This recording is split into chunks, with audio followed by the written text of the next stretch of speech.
Movie start होती है एक गांव मोरियाना से, जहां एक दिलीप जात के लड़के दिलीप को रामशंकर के आदमियों ने मार दिया क्योंकि वो दिल्ली में जॉब करके अब अपने पैसे कमा रहा है और इक्वालिटी की बात करता है। अब बिहार का सीएम बीमा और इसका पीए मिश्रा परेशान है क्योंकि इनकी पार्टी के लोग न्यूज में इन्हीं के खिलाफ बोलते रहते हैं। फिर दिखाया जाता है कि आज बहुत टाइम बाद बीमा सीएम हाउस बिहार से अपने गाँव अपनी फैमिली को मिलने आता है। इधर रानी बीमा पे बहुत गुस्सा होती है क्योंकि वो रानी से ज्यादा टाइम अपने पीए मिश्रा के साथ गुजारता था। रानी ने इनसे आज ही गाय का दूध निकलवाया और बेचने को भी बोला।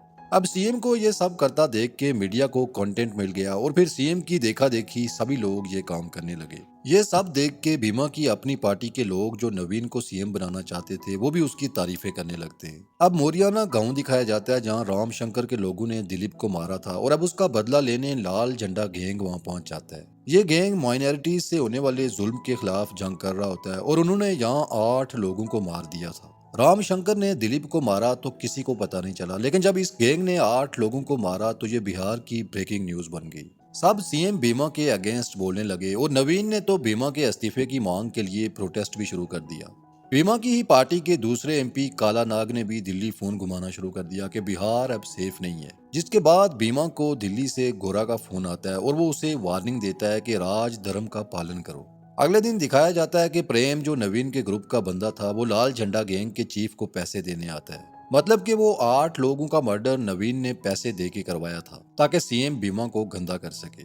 तभी वहां पुलिस रेड करती है जहां से लाल झंडा गैंग तो बच के निकल जाता है, लेकिन प्रेम पकड़ा जाता है। ये डीसीपी प्रशांत को बयान देता है कि नवीन ने ही उसे यहाँ लाल झंडा गैंग को पैसे देने भेजा था। अब नवीन यहाँ आता है और पूछता है कि किसने फंसाया प्रेम को। सीएम बीमा और डीसीपी दोनों दिलीप कास्ट के होते हैं और नवीन को लगता है कि ये दोनों मिले हुए हैं। अब प्रेम के पकड़े जाने के बाद नवीन का प्लान भी फेल हो जाता है और मीडिया में बेइज्जती भी अलग से होती है। इधर रानी को दिखाया जाता है जिसने छठ पूजा का व्रत रखा होता है और सीएम बीमा आता है उसका व्रत पूरा करवाने। लेकिन उसी टाइम 2 अजनबी आदमी आते हैं और बीमा को गोलियों मार के भाग जाते हैं। इधर बीमा का पीए मिश्रा सिक्योरिटी पे चिल्लाता है कि ये सिक्योरिटी लैब हुआ है या करवाया गया है, और उन्हें कहता है कि मुझे 2 दिन के अंदर वो अटैकर्स चाहिए। अब काला नाग हॉस्पिटल में बीमा को देखने आता है कि उसकी जान बच गई या वो मर गया। अब बीमा की जान तो बच जाती है, लेकिन ऑपरेशन के दौरान उसे अटैक हुआ था जिसकी वजह से उसकी लेफ्ट साइड पैरालाइज हो जाती है।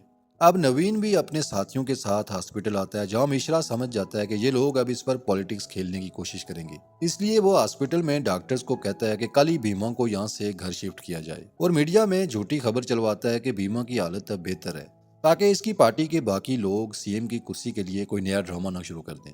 अगले दिन नवीन ने मिश्रा को अपने घर बुलाया जहां उसने दिल्ली से गोरा और बाकी लोगों को भी बुलाया होता है। नवीन ने डॉक्टर से पता लगवा लिया था कि बीमा की हालत ठीक नहीं है और उसे वापस आने में 6 से 7 महीने लग सकते हैं। इसलिए बीमा की वापसी तक सीएम की कुर्सी पे कौन बैठेगा ये लोग आज यही डिस्कस करने इकट्ठे हुए थे। अब गोरा बीमा से भी मिलता है और उसे कहता है कि तुम अपनी रिकवरी तक आराम करो, तब तक तुम्हारी जगह सीएम की कुर्सी कोई और संभाल लेगा। इनकी पार्टी में कुल 117 एमपीज होते हैं जिनमें से 62 एमपीज बीमा के साथ होते हैं। अगर नवीन इनमें से 10 एमपीज को किसी तरह तोड़ के अपनी तरफ कर ले तो वो भीमा की जगह सीएम बन सकता है और वो ऐसा ही करता है। अब नवीन के पास 58 एमपीज होते हैं और भीमा के पास 52, यानी नंबर गेम चेंज हो चुकी है और टेबल टर्न हो चुका है। अब सीएम के चुनाव के लिए पार्टी मीटिंग होती है जहां कहानी में एक नया ट्विस्ट आता है जब काला नाग अपने 8 एमपीज को भीमा को दे देता है और अपनी सीट से भी रिजाइन कर देता है। और यहीं हमें पता चलता है कि भीमा ने ही काला नाग के साथ प्रॉमिस किया था कि वो उसे सीएम बनाएगा और उसने ये इसलिए किया था ताकि नवीन का सीएम बनने का रास्ता रोक सके। इस हार के बाद नवीन को बहुत गुस्सा आया और उसने पार्टी को ही छोड़ दिया। इसके बाद कहानी में एक और ट्विस्ट आता है जब भीमा अपनी जगह सीएम के लिए रानी का नाम दे देता है। काला नाग के साथ भी हाथ हो जाता है क्योंकि वो अपनी सीट से भी रिजाइन कर चुका होता है सीएम बनने के चक्कर में। इसके बाद दिखाया जाता है कि बिहार का गवर्नर रानी से सीएम का ओथ लेता है। रानी पढ़ी लिखी नहीं थी और उसने सारी जिंदगी गांव में अपनी फैमिली में गुजारी थी, इसलिए ओथ लेते हुए वो सही से बोल नहीं पाती। जिसके बाद मीडिया पे शोर पड़ जाता है कि न्यू सीएम अनपढ़ है और अपोजिशन वाले भी इसका खूब मजाक उड़ाते हैं। अब अगले दिन कैबिनेट की मीटिंग होती है जहां रानी ने सबको ब्रीफिंग देनी थी, लेकिन रानी वहां जाने से मना कर देती है क्योंकि उसने अपने बच्चों को देखना है, बीमा की केयर करनी है और अपनी गाय भैंस का ख्याल रखना है। इसलिए वो कहती है कि मैंने सीएम बनना ही नहीं है। लेकिन मिश्रा जी उसे जबरदस्ती उठा के कैबिनेट की मीटिंग में ले जाते हैं जहां सभी एमपीज रानी का फूलों के साथ वेलकम करते हैं। अब रानी ठहरी गांव की सीधी सादी लड़की, वो इन सबको डांट पिला देती है और उन्हें कहती है कि मैं शादीशुदा हूँ तुम लोगों को शर्म नहीं आती मुझ पे फूल फेंकते हुए। दूसरी तरफ नवीन अपने ग्रुप के साथ अपोजिशन पार्टी तारकेश्वर को ज्वाइन कर देता है। इधर मिश्रा काला नाग से मिलता है जो कि मिश्रा पे भड़क रहा होता है क्योंकि उन्होंने उसके साथ हैंड कर दिया था। मिश्रा उसे कहता है कि हमें लगता है बीमा पे अटैक में तुम्हारा भी हाथ है। अगर तुम्हारा नहीं है तो पता करो कि इसमें किसका हाथ है, और इसके बाद अपनी खोई हुई कुर्सी भी तुम्हें वापस मिल जाएगी। इधर रानी का फिर से वही रोला। वो आज फिर सीएम ऑफिस जाने से मना कर देती है और वो कहती है कि मुझे गाँव जाके अपनी गाय भैंस देखनी है। वहीं मिश्रा उस पर चिल्लाता है और कहता है कि बीमा का ड्रीम था बिहार को बेहतर बनाना, अपनी खेतों का हक लेना। तुम अगर सीएम ऑफिस नहीं जाओगी तो ये पोस्ट हाथ से चली जाएगी और बीमा का ड्रीम भी टूट जाएगा। क्या तुम नहीं चाहती कि हम पता चलाएं कि बीमा पे अटैक किसने करवाया? अब ये सब सुनने के बाद रानी सीएम का काम करने के लिए सीरियस हो जाती है। इधर लाल झंडा गैंग की तरह एक और गैंग दिखाया जाता है जिसका नाम मुखिया गैंग होता है। ये लोग खुद को अपर कास्ट मानते हैं और बाकियों को लोअर कास्ट, और इन्हें मारना ये स्वाब का काम समझते हैं। इस गैंग का खास आदमी होता है कोवर। दूसरी तरफ रानी डीसीपी के पास जाती है और उससे बीमा पे अटैक करने वालों की डिटेल मांगती है। पुलिस के पास अटैक करने वालों का स्केच तो होता है लेकिन 20 दिन गुजर जाने के बाद भी वो उन्हें पकड़ नहीं पाए थे। अब रानी उन्हें जल्दी पकड़ने के आर्डर्स दे के निकल जाती है। इधर एक पुलिस ऑफिसर प्रशांत को दिखाया जाता है जो मुखिया गैंग से मिला होता है और कोवर से पैसे लेने आता है। लेकिन अब डीएसपी की तरफ से प्रेशर आता है जिसके बाद कोवर प्रशांत को वो दोनों अटैकर्स दे देता है, जिन्हें प्रशांत एक सुनसान जगह ले जाके शूट कर देता है और उसे पुलिस इनकाउंटर के खाते में डाल देता है। डीसीपी को प्रशांत पे शक होता है कि ये भी उस मुखिया गैंग से मिला हुआ है। इधर नवीन गवर्नर के पास जाता है। गवर्नर नवीन का रिलेटिव भी होता है लेकिन वो पॉलिटिक्स में उसे कम ही फेवर देता है। नवीन उसे कहता है कि तुम रानी को बोलो वो असेंबली में वोट ऑफ कॉन्फिडेंस लेके अपनी अक्सरियत साबित करे। इस सब के पीछे नवीन का प्लान होता है कि इस बहाने रानी को असेंबली बुला के जलील करे और सबको दिखाए कि बिहार की सीएम अनपढ़ गवार है। अब गवर्नर रानी को असेंबली बुला देता है जहां इजलास में नवीन रानी के खिलाफ बोलना शुरू कर देता है कि रानी अनपढ़ गवार है, इसे पॉलिटिक्स का एक्सपीरियंस नहीं है, इसे बिहार के प्रॉब्लम्स का पता नहीं है, इसे सीएम बना के बिहार का नुकसान ही होगा। अब रानी को माइक मिलता है और वो कहती है कि मैं अनपढ़ अपने शौक से नहीं हूँ, हमारे गाँव में स्कूल बनने ही नहीं दिए जमींदारों ने। अगर स्कूल बनते तो फिर इनके घरों में काम करने कौन जाता? बिहार में जो प्रॉब्लम्स हैं मैं इनमें बड़ी हुई हूँ। मैंने अच्छे से अपनी फैमिली को अभी तक संभाला हुआ है, तो जो औरत घर संभाल सकती है इसके लिए स्टेट संभालना ज्यादा मुश्किल नहीं होगा। अगले दिन दिखाया जाता है कि मुखिया गैंग जो कि अपने अलावा सभी जातों को मारना स्वाब समझते थे, उन्होंने एक गांव के तमाम बच्चों, मर्दों और औरतों को मार दिया। इनके मुताबिक ये इन लोगों को मार के सोसाइटी का गंद खत्म कर रहे होते हैं और सोसाइटी को छोटी जातों से पाक कर रहे होते हैं। अब सीएम रानी उस गांव में जाती है और वहां कटे हुए गले देख के वो रो देती है। वापस आके पुलिस पे भड़क जाती है और उन्हें कहती है कि मुझे 13 दिन के अंदर इन गांव वालों के कातिल चाहिए। मैं उनके 13वें में जाऊंगी और उस दिन मैं उन्हें सॉरी नहीं बोलूंगी। अब डीसीपी अपनी एक ऑफिसर को पोलियो की फील्ड ऑफिसर के कवर में साथ वाले गांव में भेजता है, ये पता करवाने कि कोवर कहाँ छुपा हुआ है। रंजना जाती है और उसे एक घर पे शक हो जाता है कि शायद कोवर यहाँ छुपा है और वो डीसीपी के पास जाके उसे रिपोर्ट देने का फैसला करती है। लेकिन कोवर रंजना को फॉलो करते करते उसी ढाबे पे पहुंच गया जहां रंजना बैठी थी, ताकि पुलिस वालों को सबक सिखा सके। यहाँ डीसीपी के पास इतने आदमी नहीं थे जितने कोवर के पास थे, इसलिए उसने काला नाग को फोन किया और उसे कहा कि मुझे मुखिया गैंग से बचा लो, आइंदा मैं मुखिया गैंग पे हाथ नहीं डालूंगा। काला नाग का मुखिया गैंग के साथ कांटेक्ट था लेकिन वो डीसीपी को बचाने के बदले उससे 70 लाख मांगता है। डीसीपी डील डन कर देता है। काला नाग फोन करके कोवर को रोक देता है और कोवर उन्हें छोड़ देता है। फिर वहीं बाहर खड़े वो बात कर रहे होते हैं कि उसी दौरान रंजना और डीसीपी कोवर को गन पॉइंट पे गिरफ्तार कर देते हैं। अब जेल में रानी कोवर से मिलने आती है और उससे पूछती है कि तुमने गांव के मासूम लोगों को क्यों मारा और बीमा पे अटैक क्यों किया। जिस पर कोवर वही मुखिया गैंग की अपर कास्ट लोअर कास्ट वाला गंद बताता है। साथ रानी को कहता है कि मुखिया गैंग हर जगह मौजूद है, पुलिस में, ब्यूरोक्रेसी में, तुम्हारी पार्टी में, यहाँ तक कि तुम्हारे घर में भी। कोवर की जेल में छितरोल भी की जाती है लेकिन वो फिर भी मुंह नहीं खोलता कि मुखिया कहाँ है। अब रानी वापस सीएम ऑफिस पहुंचती है जहां कॉमिनी उससे बहुत सारी फाइल्स पे अंगूठा लगवाती है। इन सभी फाइल्स में फंड मांगा गया था रोड बनवाने, सैलरीज देने और गांव में बिजली पहुंचाने के लिए। रानी state investigation auditor Parvez Alam के पास जाती है और उससे पूछती है कि हमारी अपनी स्टेट का फंड किधर गया, जो तुम हर बार नए फंड्स मांगते रहते हो। वो रानी को बताता है कि हमारे अपने फंड्स कोई चोरी कर रहा है। रानी उसे उन फंड्स को चोरी करने वाले का पता करने को बोलती है। अब परवेज ट्रेजरी ऑफिस जाता है वहां के बिल देखने, जहां मानव गुप्ता उसे बताता है कि ट्रेजरी ऑफिस छोटे लाल के पास है, उनका आज पथरी का ऑपरेशन है इसलिए मैं आपको बिल नहीं दिखा सकता। परवेज समझ जाता है कि ये लोग इतनी आसानी से तो बिल नहीं देंगे, इसलिए वो बिल चोरी करने का प्लान बनाता है। इसके बाद एंट्री होती है एक और इम्पोर्टेंट कैरेक्टर की, जिसका नाम है ढोंगी बाबा। मानो गुप्ता उसके पास जाता है और उसे कहता है कि परवेज पीछे ही पड़ गया है, बिल मांग रहा है, आप कुछ करके उसकी यहाँ से ट्रांसफर करवा दो। बाबा बोलता है मैं जल्दी कुछ करता हूँ, तुम बस अपने बाकी दोस्तों को खबर कर दो। लेकिन उसी रात परवेज अपने एक जूनियर अंजू के साथ ट्रेजरी ऑफिस पहुंच जाता है बिल चोरी करने। वहाँ एक अनजान आदमी परवेज पे फायर भी करता है, लेकिन अंजू उसे बचा लेता है और वो बिल लेके वहाँ से निकल जाते हैं। उन सब बिल्स की स्टडी करने के बाद परवेज हॉस्पिटल में ही छोटे लाल से इंक्वायरी करने पहुंच जाता है, क्योंकि उन बिल्स में एक ही काम के लिए 200 बिल्स काटे गए थे और बहुत बड़ी करप्शन की गई थी। अब हॉस्पिटल में वही बंदा जिसने रात में परवेज पे गोली चलाई थी, वो डॉक्टर के ड्रेस में आता है और छोटे लाल को चुपचाप लेटने को बोलता है। बाहर से परवेज ये सब देख रहा होता है और उसे लगता है कि वाकई छोटे लाल का ऑपरेशन हुआ है और वो वहां से चला जाता है। दूसरी तरफ सीएम ऑफिस में पार्टी के एमपीज रानी से मिलने आते हैं। बीमा ने रानी को बस नाम का सीएम बनाया था ताकि सीट उसके पास रहे, बाकी सब मामलात पीछे बैठ के वो खुद ही हैंडल कर रहा था। इसलिए वहाँ पार्टी का एक एमपी रानी को टेक्निकल सीएम बोल देता है। ये सुन के रानी भी समझ जाती है कि ये मेरा मजाक उड़ा रहे हैं और मीटिंग के बाद कामिनी से भी टेक्निकल सीएम का मतलब पता कर लेती है। इसके बाद परवेज रानी के ऑफिस आता है और उसे बताता है कि इन बिल्स के मुताबिक पिछले 6 माह में 27 करोड़ रुपए सिर्फ सेवन के लिए गए हैं, जबकि इतने पैसे तो सरकार इस काम के लिए देती नहीं है। ये सिर्फ एक ट्रेजरी ऑफिस का हाल था और बिहार में ऐसे 48 ट्रेजरी ऑफिस थे। तो सोचें करप्शन किस लेवल तक हुई होगी। अब रानी उसे बाकी के ट्रेजरी ऑफिस से भी चोरी पकड़ने का बोलती है, जिस पर परवेज उसे बताता है कि कल रात भी मुझ पे अटैक हुआ और डीएम भी मुझे सपोर्ट नहीं कर रही। अब रानी सभी डीएम्स को परवेज की सपोर्ट का ऑर्डर दे देती है। परवेज के जाने के बाद कामिनी रानी को समझाती है कि अगर आप अपनी ही पार्टी के खिलाफ इन्वेस्टिगेशन करेंगी तो सारे एमपीज आपके खिलाफ हो जाएंगे। अपने हूं या पराए, अब रानी ने ठान लिया था कि चोर पकड़ना है। अब रानी उसी एमपी को ऑफिस बुलाती है जिसने उसे टेक्निकल सीएम बोला था और उससे उसकी मिनिस्ट्री लेके उसे हेल्थ सेक्टर में भेज देती है। उसके अलावा भी ब्यूरोक्रेसी में 2-3 एमडीज को सस्पेंड कर देती है। मीडिया में भी इन चेंजेस को लेके रानी की चर्चा हो रही होती है। इधर बीमा इस सब पे खुश नहीं होता और रानी को कहता है कि दिवाकर को उसकी पुरानी मिनिस्ट्री वापस दो, पर रानी नहीं मानती और अब वो वाकई सीएम बन चुकी होती है। दूसरी तरफ परवेज की इन्वेस्टिगेशन भी कंप्लीट हो जाती है, जहां उसे 950 करोड़ रुपए की करप्शन का पता चलता है।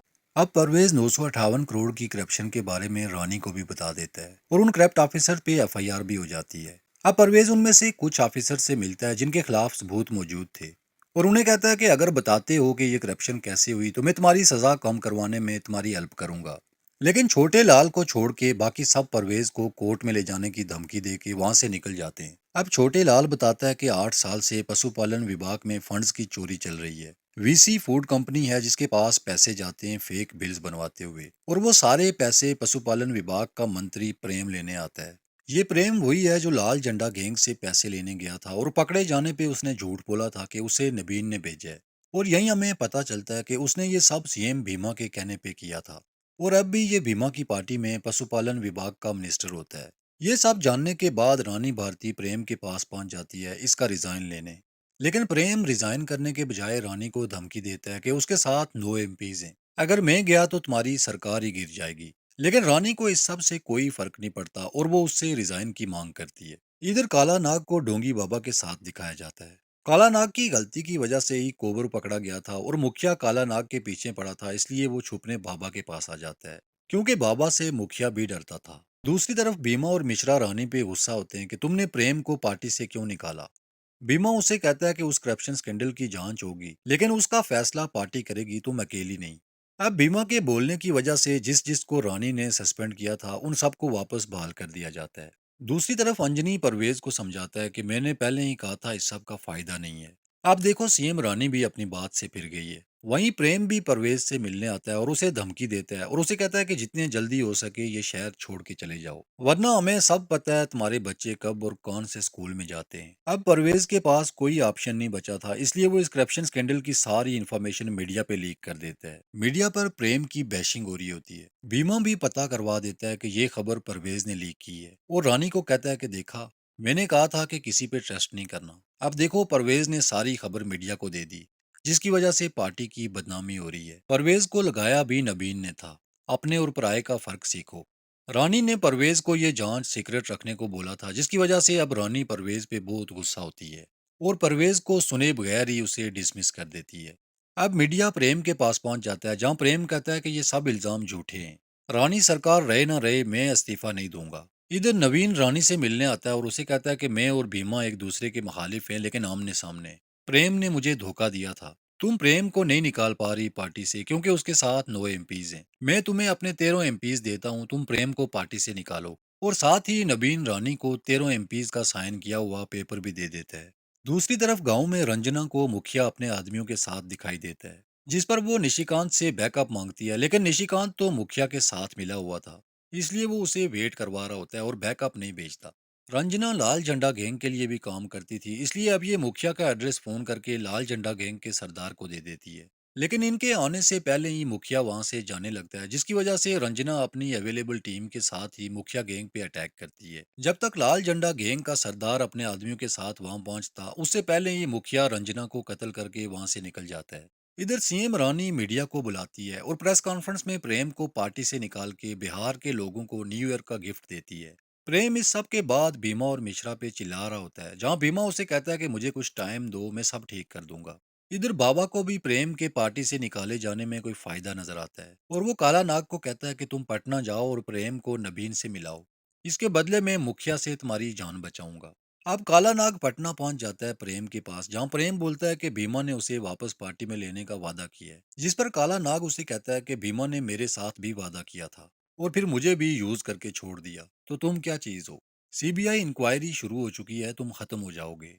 इस सब से बचने के लिए नवीन के पास चलो और उसके साथ मिल जाओ।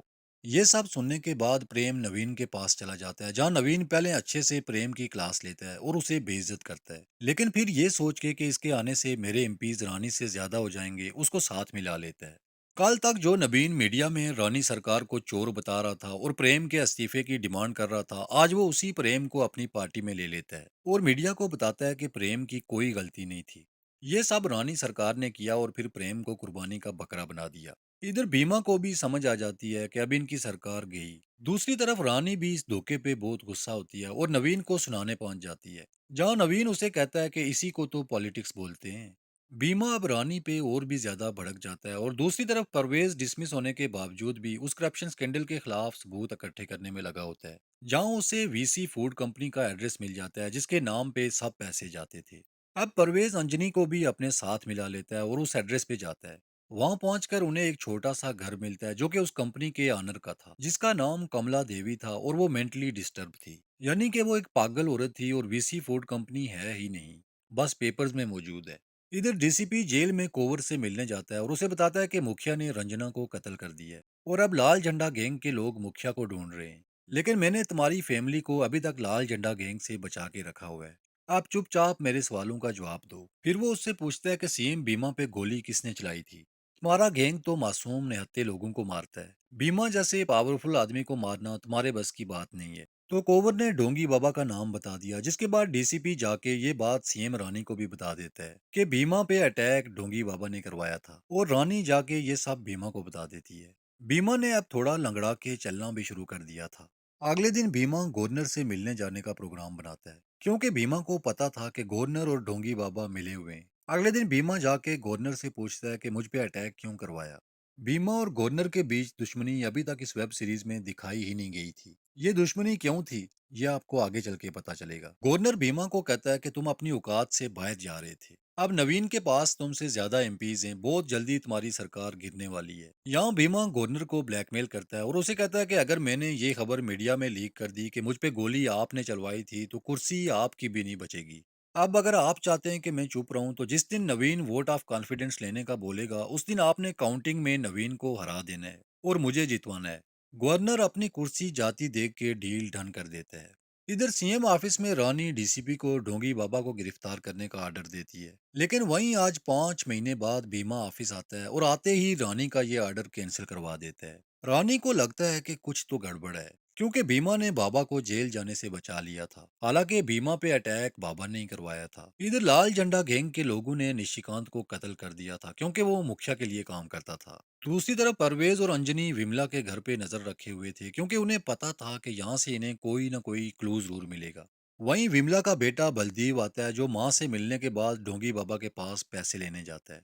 और यहीं हमें पता चलता है कि विमला के नाम पे बलदीव उनसे पैसे लेता है, जिसके बाद गवर्नर का पीए बलदीव को पैसे देता है। परवेज ये सारा सीन अपनी आंखों से देख लेता है और इसके बाद बलदीव का पीछा करता है। जो ही बलदीव अकेला होता है परवेज उसे पकड़ लेता है और उससे पता करवा लेता है। असल में हुआ यूं था कि 8 साल पहले विमला गवर्नर के घर काम करती थी, जहां उसने विमला का अंगूठा लगवा के उसके नाम पे अपनी फेक कंपनी रजिस्टर करवाई थी, जिसका उसके बेटे को पता चल जाता है और वो उन्हें इसी बात पे ब्लैकमेल करके हर महीने अपना हिस्सा ले रहा होता है। और इस वीसी कंपनी के नाम पे आने वाला बाकी सारा चोरी का पैसा गवर्नर के अकाउंट में जाता था। दूसरी तरफ डोंगी बाबा मुखिया से मिलता है और उसे कहता है कि मैं तुम्हें मिनिस्टर बनवाऊंगा, बस तू सफाई का काम जारी रख, वो जल्द रानी सरकार गिरने वाली है। इधर नवीन भी खुश होता है और सीएम बनने के बाद अपनी कैबिनेट के बारे में सोच रहा होता है कि किस एमपी को कौन सी पोजीशन देनी है। तभी वहां काला नाग आता है और नवीन को खबर देता है कि बीमा अपने पैरों पे खड़ा हो चुका है। लेकिन नवीन को अब बीमा से कोई खतरा नहीं था।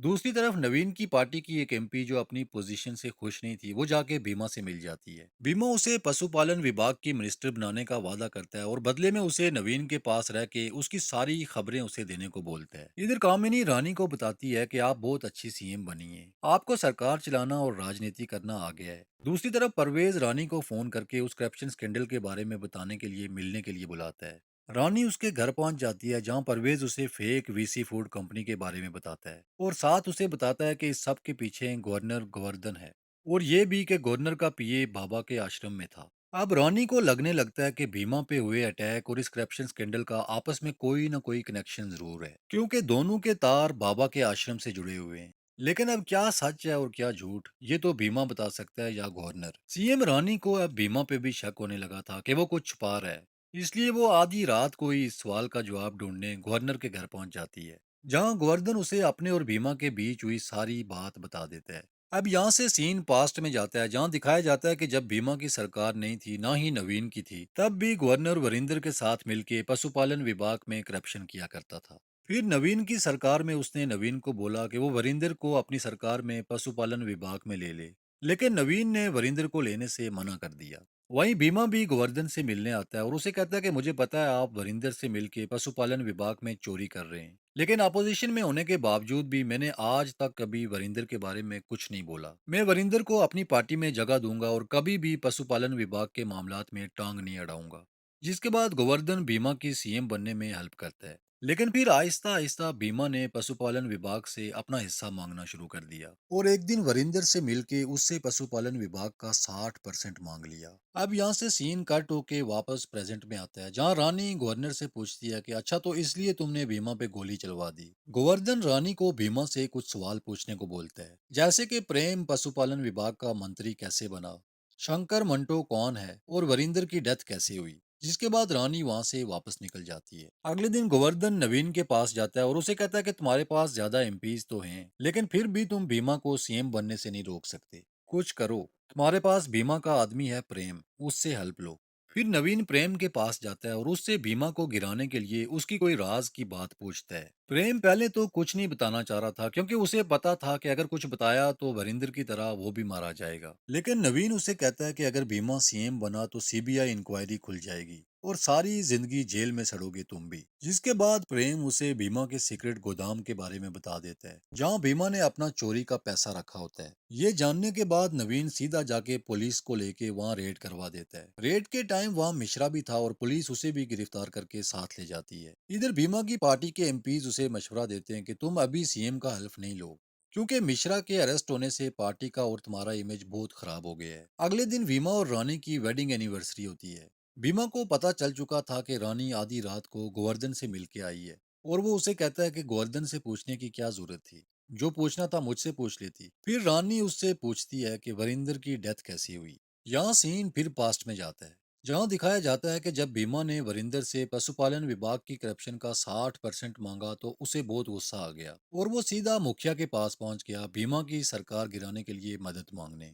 अब मुखिया गांव में लोगों को कत्ल करके बीमा सरकार को बदनाम कर रहा था और वरिंदर शहर में रह के बीमा सरकार को टफ टाइम दे रहा था। ये वही टाइम था जब मुखिया गैंग ने एक गांव में शादी के दौरान पूरे गांव को छोटी जात के नाम पे कत्ल कर दिया था। अब बीमा के पास दो ही रास्ते थे, या तो हार मान के बैठ जाए या फिर लड़े। और भीमा ने लड़ने का फैसला किया, लेकिन बहुत ही गलत तरीके से। भीमा ने जाके लाल झंडा गैंग से हाथ मिला लिया। शंकर मंटू भीमा का बेस्ट फ्रेंड था। मुखिया को शंकर मंटू ने रोके रखा और भीमा बदले में शंकर को पैसे देता था। तभी भीमा ने शंकर से वरिंदर को मरवा दिया। अब सीन दोबारा प्रेजेंट में आता है, जहाँ भीमा रानी को कहता है कि मैंने अपनी कास्ट के लोगों को बोलने की आजादी दिलवाई, इन्हें वोट का हक दिलवाया, इनकी जमीन और जनानी पर इनको उनका हक दिलवाया। लेकिन रानी बोलती है कि ये कैसी पॉलिटिक्स हुई जो करप्शन और खून पे की जा रही है, तुम तो बिहार को स्वर्ग बनाने वाले थे। अब गायज यहाँ कहानी एक और मोड़ लेती है, जहाँ रानी सीएम की सीट छोड़ने से मना कर देती है। अब रानी को विधायक सभा में अपनी अक्सरियत साबित करनी थी कि इसके पास ज्यादा लोग हैं। अगले दिन विधायक सभा में नवीन स्पीच करता है और कहता है कि रानी का बिहार से कोई लेना देना नहीं है, इसने बिहार के लिए कुछ नहीं किया अभी तक, ये सिर्फ करप्शन करने सरकार में आई थी, ये सब चोर हैं। मेरे पास 118 एमपीज हैं, अब अगला सीएम मैं ही बनूंगा। नवीन के बाद भीमा भाषण देता है और नवीन को कहता है कि मैं तुम्हें सीएम किसी कीमत पे नहीं बनने दूंगा। दोबारा अपने एमपीज को गिन लो, तुम्हारे साथ हैं भी या नहीं। अब बारी आती है रानी की, और रानी कहती है कि हाँ, मैंने बिहार के लिए कुछ भी नहीं किया, क्योंकि कुछ करने के लिए फंड्स चाहिए थे और बिहार का खजाना तो खाली था। जब मैंने जांच करवाई तो पता चला कि मेरी अपनी ही पार्टी के लोग फंड्स चोरी कर रहे हैं, जिसके बाद मैंने प्रेम को पार्टी से निकाल दिया। और फिर मुझे पता चला कि मेरे अपने पति सीएम भीमा भी करप्शन में मुलव्वस हैं और 450 करोड़ की करप्शन की है, तो उसे भी निकाल रही हूँ पार्टी से। मैं यही कर सकती हूँ कि जो भी जहाँ भी गलत करे उसे पार्टी से निकाल दूं, चाहे अपना पति ही क्यों ना हो। अब पुलिस वहां पहुंच जाती है और प्रेम के साथ साथ भीमा को भी अरेस्ट करके साथ ले जाती है। इसके बाद विधायक सभा के बाद का सीन दिखाया जाता है, जहां नवीन चिल्लाता हुआ गवर्नर के पास आता है और उसे कहता है कि मेरे पास 118 एमपीज थे, लेकिन स्पीकर ने काउंटिंग के दौरान मेरे 13 विधायक रानी की साइड पे काउंट किए। मैं इस पर केस करूंगा, कुछ कीजिए आप। वहीं गवर्नर नवीन को बताता है कि तुमने अपने 13 एमपीज से जो पेपर साइन करवा के रानी को दिया था प्रेम को पार्टी से निकालते टाइम, वही रानी ने विधानसभा में तुम्हारे खिलाफ यूज की है और अपनी मेजॉरिटी साबित कर दी है। तुम्हारी अपनी गलती है, तुम अपने ओवर कॉन्फिडेंस की वजह से खुद भी डूबे और मुझे भी डुबो दिया। यूं रानी अपने पति और अपनी पार्टी के लोगों को करप्शन केस में पकड़वा कर जनता की नजर में रानी से महारानी बन जाती है। क्लाइमैक्स में दिखाया जाता है कि डीसीपी ने डोंगी बाबा को अरेस्ट कर दिया है और कोबर की मदद से मुखिया के खुफिया ठिकाने का पता करवा के उसे भी गिरफ्तार कर दिया है। अब रानी जेल जाती है भीमा से मिलने, जहाँ भीमा उस पर तंज करता है और उसे कहता है कि तुमने अच्छा तरीका चुना रानी से महारानी बनने का, लेकिन अब जब मैं जेल से बाहर आऊंगा तो बिहार को हम दोनों में से किसी एक को चुनना होगा। जिस पर रानी उसे कहती है कि जब जेल से बाहर आके वाइफ ढूंढोगे तो तुम्हें मैं मिलूंगी और सीएम ढूंढोगे तो तुम्हें रानी मिलेगी। और इसी के साथ ही इस वेब सीरीज के सीजन 1 का दी एंड हो जाता है।